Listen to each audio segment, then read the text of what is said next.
আসসালামু আলাইকুম everyone, welcome to our new blog. কেমন আছেন আপনারা?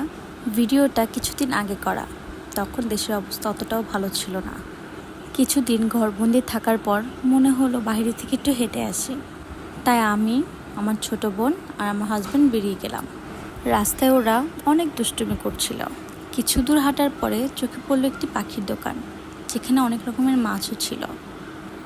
আমার হাজব্যান্ড অনেক পাখি প্রেমী, পাখি দেখে সে তো দোকান থেকে নড়ছিলই না। দোকানটিতে ঘুঘু পাখি ছাড়াও আরও অনেক রকমের পাখি ছিল। আমার হাজব্যান্ড আগে অনেক পাখি পালতো, কিন্তু এখন বিজনেসের জন্য সময় দিতে পারে না। কিন্তু আজকে পাখিগুলো দেখে উনি আর লোভ সামলাতে পারলো না। একজোড়া ঘুঘু পাখি উনি কিনেই ফেললেন। এই দিকে মন পাখিগুলো পেয়ে তো অনেক খুশি, কথা বলছে তাদের সাথে। মাছগুলোকে দেখুন, আমি যেখানেই হাত দিচ্ছি ওরা সেখানেই দল বেঁধে চলে আসছে। কি সুন্দর, তাই না? আমরা পাখিগুলো নিয়ে বাসায় চলে আসলাম। উনি পাখিগুলো ছোট খাঁচা থেকে বের করে বড় খাঁচায় দিচ্ছেন।